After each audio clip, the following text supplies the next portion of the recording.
glad you're here.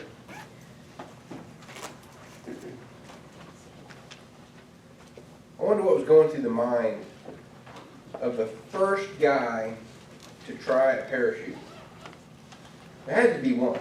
There had to, at some point, after all of the research, all of the models and estimations and all of that, there had to, at one point, be one guy that had to be the first to jump out of an airplane and try that thing.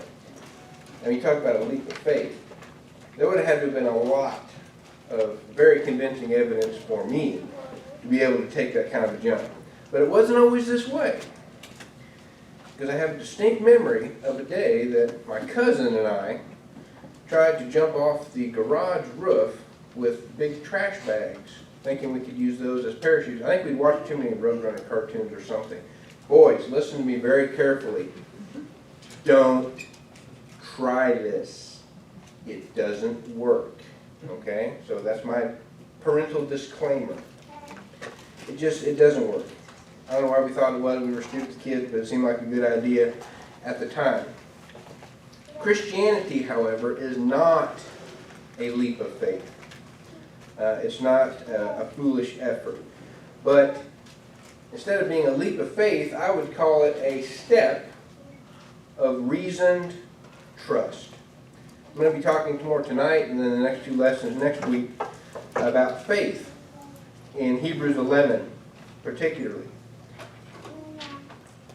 Paul wrote in 2 Corinthians 5:7 that we walk by faith, not by sight. And there's been a lot of misunderstanding about that passage and what that means. And if we just simply take it at face value, though, for what we're discussing here tonight, it makes a lot of sense. We don't walk by sight, not just by what we see. We walk by faith because there's many times we have to take a step without knowing what's coming next. That doesn't mean that faith is just a totally blind guess. That's not what it means to have faith. But rather, the faith that we have that should guide us in those moments of uncertainty is based on the truth of what has been seen. There are things that are unseen that require us to have some faith, but that faith is based on what we have seen. We talked about that this morning. We have seen God's power in the creation. We see the world around us. We know that His power exists. And that allows us, in those moments of uncertainty, to take things on faith. To trust God without seeing the results right away. So what I'd like to focus our thoughts on tonight are some of those moments that we have recorded here in the Bible, and particularly in Hebrews chapter 11, about some examples of people who had faith that they were going to see something, but it didn't always happen right away. True biblical faith, as we're going to examine tonight, trusts God, even though what is believed may not be seen immediately, or it may only be seen at a great distance of time. But that faith is rewarded by seeing the outcome eventually. Faith is not blind, but many of the things that these superstars of faith that we read about in Hebrews 11, many of the things that they trusted God about had never been seen before. So again, we're looking at the seen versus the unseen. But to put it one way, they had no earthly reason to believe. So look in Hebrews chapter 11, and we'll begin by looking at this phrase that's used in verse 7. Noah is the example that's given here. Verse 7, the Hebrew writer says, "By faith Noah, being divinely warned of things not yet seen, moved with godly fear, prepared an ark for the saving of his household, by which he condemned the world and became heir of the righteousness which is according to faith." So God had warned Noah about things not previously seen, not yet seen. What might that be referring to? There are some Bible scholars who suggest that rain had never fallen on the earth. That's an area of deep study in and of itself. But even if there had been rain that had fallen previous to the time of Noah and the flood, certainly there had never been the amount of rain that was about to come. That was something that had not been seen. So when God says, "I'm going to send a flood," That word had no meaning to Noah. What about boats? Some have even suggested maybe they didn't even have boats at that time. That may be an even further stretch. But again, even if we allow that there had been boats built by people at the time of Noah, certainly there had never been one built that was this large. As a matter of fact, the dimensions of the ark, up until about the mid-1700s, I believe, there had never been a wooden ship built to larger dimensions than the ark until the 18th century. That's a long time. So there had never been a boat this big before. I can look at ships now. You can look at a battleship that weighs 50,000 tons. It's made of steel. Why doesn't it just sink straight to the bottom? I don't know how it floats. How does it stay up? So this would have been something very puzzling to Noah. And yet, God gave him this command, and he fulfilled it. In Genesis chapter 6 and verse 3, when God gives Noah the warning about the flood that's coming, he says, I will strive with man for 120 years. So he puts a period at the end of this time. And he said, after that striving is when the judgment is going to come. Now, we have to do some Bible timelining to see exactly how that plays out, but the maximum time limit there was at 120 years. We're told how old Noah was when he started to have sons. And if we do some of those timetable figurings, we see there was a period of about 100 years, and if we allow maybe 25 years for his sons to be old enough to marry, at least 75 years, Noah and his sons are working on the ark. Think about that. One building project for 75 years. Don't forget that he was 600 years old when he started. But 75 years, roughly. 365 days a year. And you know that there were the people walking by. How's it going, Noah? How's the project going? Laughing, shaking their head, and Noah has to listen to this. In addition to going through this difficult work, he's got the ridicule of the people who are saying, flood? God's going to send a flood? What's a flood? We never even heard of such a thing. Oh, there's going to be water falling from the sky. That's crazy talk, Noah. This thing's not even going to float.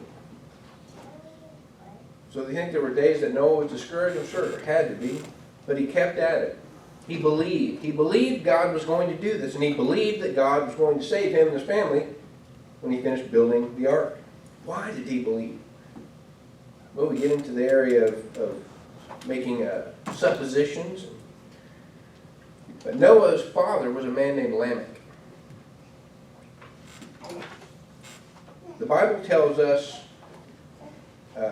in Genesis how old many people were when they died. We learn that Adam died at 950. People lived a long time. And if we were to chart out when Adam's life began, 950 years past that, and if we look at when Lamech was born, the Bible tells us when he was born, and if we make a graph, a bar chart of Lamech's life, you would see, I probably should have put this on a PowerPoint, you would see that Lamech, Noah's father, was 56 years old when Adam died. Can you imagine little Lamech going up to great-great-great-great-grandpa Adam? Hey, tell us the story about how God created everything, and you were there to see it. That was Noah's father. So Noah was one generation removed from an eyewitness to the creation of the world. Think that had an impact on his faith? We'd like to think that Lamech was a good father and taught him these things.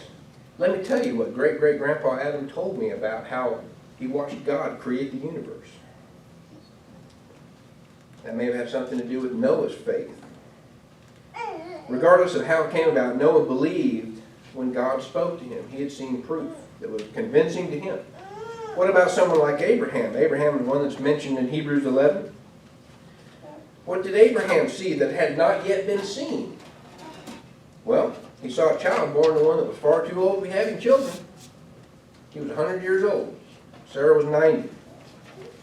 As a matter of fact, in Romans chapter 4 and verse 19, the way Paul writes it, that Abraham considered himself as good as dead, in regard to having kids anyway. He said, those days are long in my past. In Genesis 18, when the angels come and visit Abraham and Sarah, and the angel of the Lord tells Abraham, your wife's going to be pregnant this time next year.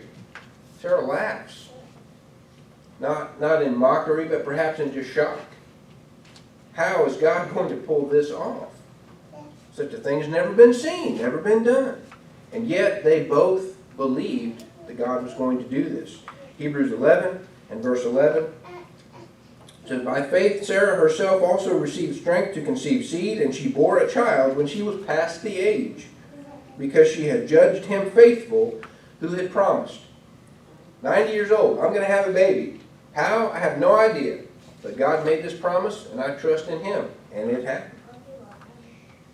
They believed God, not understanding. That we can close the Bible right now, and this would be a good sermon. That is something to chew on. They believed without understanding. We seem like that's asking a lot. It's a challenge. What about Abraham? He believed God because of the things that he had seen. God had promised God had promised Abraham that he was going to make a great nation from his son Isaac. You'll have many descendants from Isaac. Well, in Genesis chapter 22, God tells Abraham, I want you to go and take Isaac and offer him as a sacrifice on a mountain that I'll show you. Well, how is he going to have many descendants when he's going to be killed? But Abraham has faith. We're told that he rose early the next day. Didn't put this off. He rose early, took some servants, and he and Isaac, and they packed a mule and they went to the mountain that God showed them.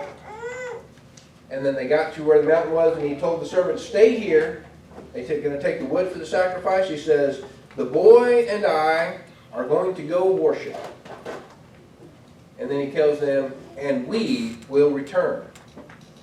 Abraham knew what God was asking him to do, and he says, Isaac is going to be coming back with me. He believed God. He had confidence. He trusted God's promise that he was going to make a great nation from his descendants through Isaac. No one had ever been raised from the dead before. Abraham had no reason to trust this other than his faith in God. Why did he believe? God had spoken directly to Abraham. That would be a pretty good faith builder. If that ever happened to me, I would like to think.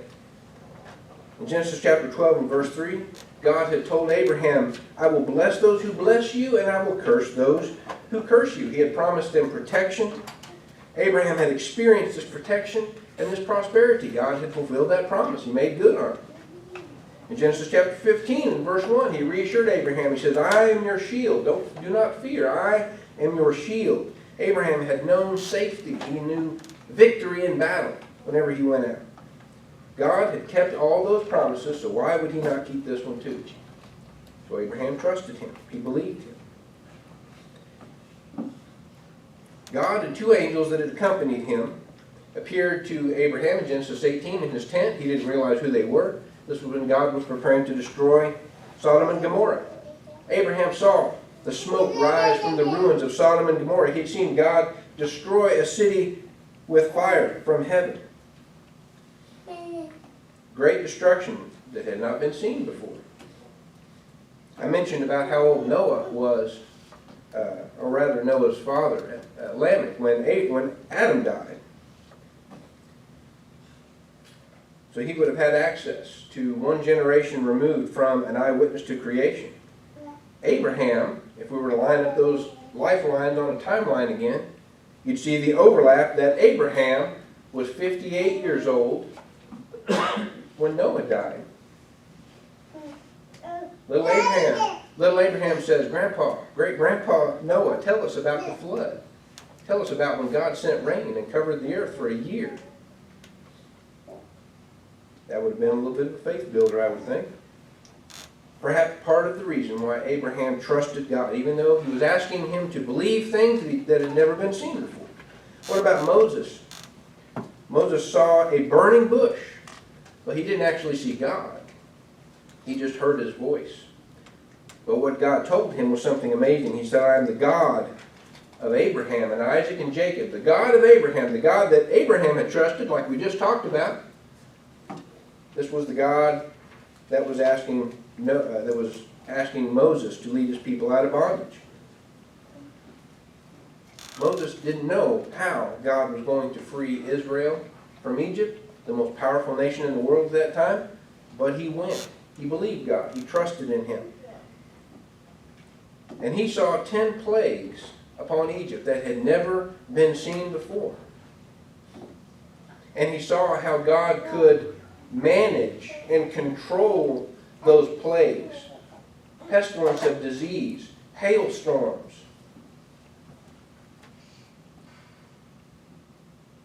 insects crawling all over, and yet he could see God spare the land of Goshen where the Hebrews were.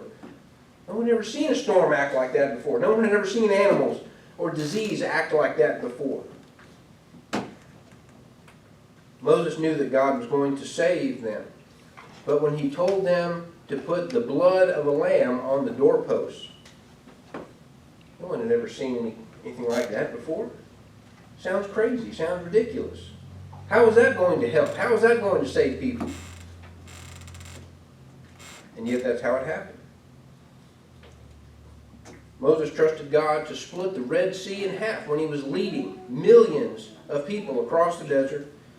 Pharaoh in hot pursuit, and they were stuck at the shores of the Red Sea. No one ever seen anything like that before. Moses didn't go up there and say, well, God will just split the Red Sea like he's done so many times before. This is no big deal. It was a tremendous act of faith. Many of these things didn't seem to make sense, and yet Moses did them because he believed God, even though he hadn't seen any of these things that he expected to happen. One last example is the conquest of Jericho. After they had come out of Egyptian bondage, after they had wandered the desert for 40 years, they're now under the leadership of Joshua, and they're coming up to Jericho, the first city that's going to be taken in the Promised Land. Joshua gets the battle plan from God. All right, here you go, Joshua. Here's how the city is going to be defeated. All right, you can almost see him waiting there with his pen and paper to write this down so he can go tell the rest of the generals. I want you to march around the city for 7 days. What? Okay. And then on the 7th day, okay, now we're getting serious. On the 7th day, march around 7 times. Okay, and then blow the trumpets. No swords, Lord, no ramps, no siege engines, none of that stuff. Just march around the city. That sounds crazy. No one had ever seen a city defeated like that. Joshua went along. He said, okay, you know what you're doing, Lord. I'll trust you. And it happened just as God had said. Joshua was no stranger to battle. They fought the Midianites, they fought the Moabites, they fought the many people in the Negev out in the desert, they fought the Amalekites. But he'd never seen a victory like this. Joshua had been there to see the 10 plagues, though. Those 10 plagues that were unlike anything the world had ever seen, Joshua had witnessed those. He saw the Red Sea split in half and millions of people crossing over on dry ground. He saw that. So he said, God can do that. Making the city wall fall down is no big trick at all. And just in case there was any doubt, a few days just before this, Joshua had seen the Jordan River parted and the ark passed through. Just by way of reminder, a little encourager. So some of these things that were seen by these people that are mentioned in Hebrews 11 were accomplished in their day. They saw them happen. But some of these things were seen only at the distance of time. So some of these things were only seen from a distance. In Hebrews 11, verse 13, sort of a summary statement here. It says, these all died in faith, not having received the promises, but having seen them afar off, were assured of them, embraced them, and confessed that they were strangers and pilgrims on the earth. You see, they received the promises, but they didn't actually get them completely fulfilled. God made the promises to them, and they counted God faithful that He was going to deliver on this, and He did. In verse 39, next to last verse of chapter 11, it says, "And all these," another one of these summary statements, "and all these, having obtained a good testimony through faith, did not receive the promise." The promise of what? The ultimate promise of God's plan of salvation. The New American Standard says that these who were mentioned gained approval. For what? For their faith. They didn't receive what was promised, but they were faithful nonetheless. Even though they hadn't received what was promised. What was promised really? It was Jesus Himself. He was what was promised. He was the ultimate promise, and they did not receive Him in their lifetimes. They didn't see Jesus come and take flesh and live among men. They didn't see Him. They didn't hear His teaching. They didn't see Him on the cross, offering His blood for the salvation of all mankind. They were told that it was going to happen. And they counted God faithful, that He was going to fulfill that, so they were counted faithful because they believed, even though they didn't receive it in their lifetime. We can just look at one quick example in the gospel account of John. John chapter 8 and verse 56. Jesus says something very startling there. He says that Abraham saw my day and rejoiced in it. What is Jesus talking about here? Jesus is saying that God revealed some kind of vision to Abraham about Jesus, about His ministry, about what was going to happen. And He says He saw my day, my time, my victory, and He rejoiced in it. Now, we know that God had revealed His plan to Abraham for Sodom. Remember, He was talking with the angels. Should we tell Abraham what we're about to do? Yeah, I probably should let him know what's going on. So He tells him, we're going to destroy the city because it's just irreparably wicked. So God shared that plan to Abraham. So how much of this plan did God reveal to Abraham? We don't really know. In Galatians chapter 3 and verse 8, we see that the gospel was preached to Abraham. That's a startling statement there in itself. The gospel was preached to Abraham. We think the gospel, that's the new covenant. That's Jesus Christ. In some form, it was revealed to Abraham. There was a promise made to Abraham. One of the covenant promises was that all nations would be blessed through him and his descendants. Now we can look back at that very easily with our 20/20 hindsight and say, well, that's talking about Christ, because all the nations have the blessing of Christ. It's open to everybody. That would be how all the nations would be blessed through Abraham. Jesus was a descendant of Abraham. So that's what that's talking about perhaps. But we don't know. Surely God didn't reveal every detail of His plan to Abraham, because we would think that Abraham might have mentioned that to his descendants if he had known all of the ins and outs of that. But at least we know that Abraham saw something of what Jesus was going to do, of what God was going to accomplish through Christ, and it made him rejoice. So whatever these people saw, even though it was at a great distance and it wasn't going to be in their lifetime and benefit them directly, they saw it at a distance, and it was enough for them to trust God. I mentioned this morning that conventional wisdom of the world is that seeing is believing. Show me, and then I'll believe it. Let me see it, and I'll believe it. But faith says just the opposite. Faith says believing is seeing. Romans chapter 8, verse 24, I mentioned that verse this morning. Well, Paul writes there that hope that is seen is not hope. Hoping is receiving. If we hope, if we have that confident expectation, then it's as good as ours. That expecting, that is what leads us to a strong faith. Not just hoping, wishing, dreaming, but it's a confident expectation that we're going to receive what God has promised. Matthew chapter 6, in the Beatitudes, in that great Sermon on the Mount, Jesus says, "Blessed are the pure in heart,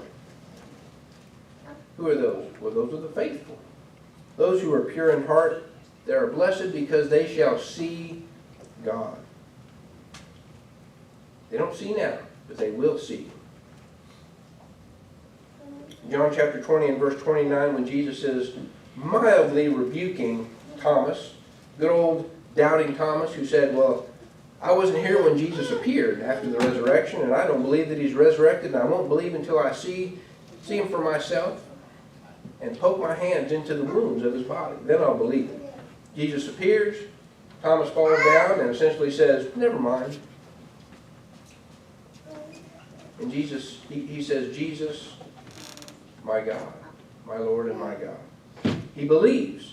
And Jesus said, Thomas, blessed are you because you have seen me, but even more blessed are those who will believe without seeing him. And that's where we come in. We've not seen Jesus, but we will be blessed. And he said, Jesus is making a promise there to us, and he says, those who believe without seeing, they will see. Maybe not today, maybe not tomorrow. They will see. Paul referred to this in 1 Corinthians 13 and verse 12 when he says, we see now, talking about this physical life, now we see dimly. He said it's like looking in the mirror, we sort of see, and the mirrors of that day weren't exactly as crystal clear as ours would be. He said we see dimly the reflection of things, but in heaven, he says, we will see clearly. Even if we don't see our whole life here on the earth, we will see in heaven. God made a promise, and he'll carry it out. One last verse I want to look at is 1 Peter chapter 1 and verse 8. Peter writes, Jesus Christ, whom having not seen, you love.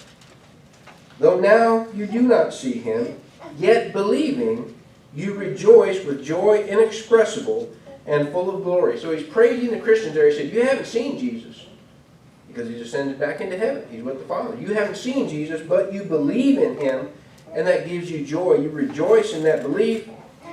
And he says, receiving the end of your faith, the result, the completion, the fulfillment of your faith, which is the salvation of your soul. That's what we hope for. That's what our hopes are pinned on, our salvation in Christ. Now in verse 10 he says, of this salvation, New Testament salvation, by the blood of Christ, of this salvation, the prophets, talking about the Old Testament prophets there, have inquired and searched carefully, who prophesied of the grace that would come to you.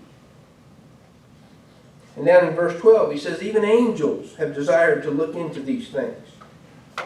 He said, you have faith in Christ without seeing him. And even the Old Testament prophets and the angels wanted to see what was going to happen. They wanted to see how God was going to bring this all about. The full revelation of God's plan. He said, they were wondering all about that, but you know the rest of the story, as Paul Harvey would say. Now we think of it the other way around. We think, boy, wouldn't it have been great to live back in the time of the prophets and seen people raised from the dead? And wouldn't it have been an amazing thing to see the ark? Wouldn't it have been a great thing to see Jesus heal the multitudes and to be there and see these miracles? So we're jealous of that. We say, if I could see one miracle, if I could see Jesus perform a miracle, I'd never doubt again for the rest of my life. We may be overestimating our faith. But that's what we may think sometimes. If I could just see what they saw, how could they not follow Jesus? How could they be so thick-headed? And we judge them sometimes unfairly. But what Peter and others are saying in these passages is they are jealous of us because we have seen the plan of God fully revealed.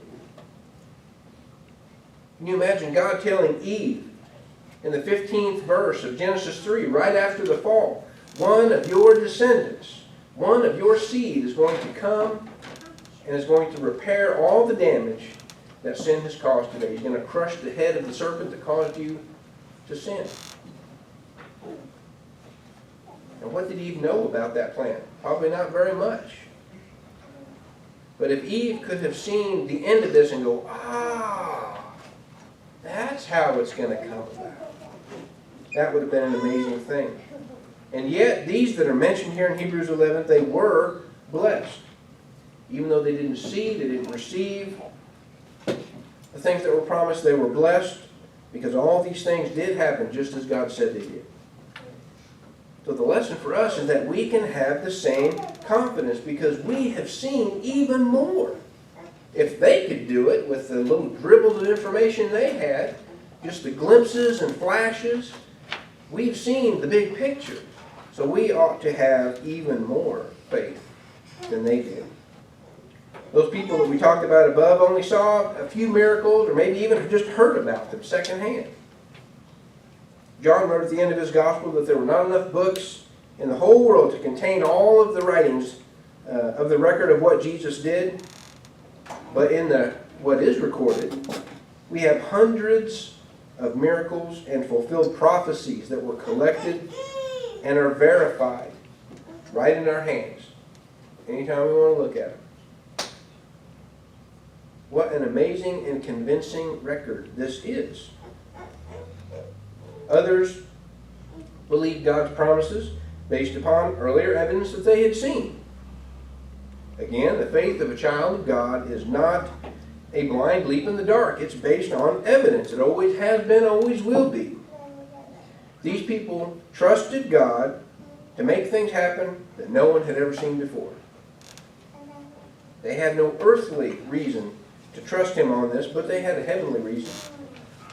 They had true biblical faith, trusting in God's trustworthiness because of previous evidence.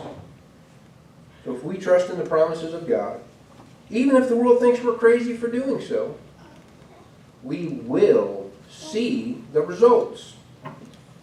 Believing is seeing. If you believe, you will see. If you believe that God has the power to forgive your sin, then you will see the proof of it when you obey the gospel. If you have not done so, let that belief lead you tonight to repent of your sin, to confess Jesus as Lord and be baptized. Even if you don't see how God can forgive you or bring this about, it will happen because He's promised it so. If you believe, then you will see His will accomplished in your life. You will see greater things than even these people we mentioned tonight ever saw. That's quite a claim, but it's one that I can back up with this book. The Word of God, the promises, the trustworthiness of God should give us a faith, even when we can't see. If you have a need of the church tonight, if we can assist you in any way, if we can offer prayers or encouragement, please come and make that need known as we sing this song. Please come.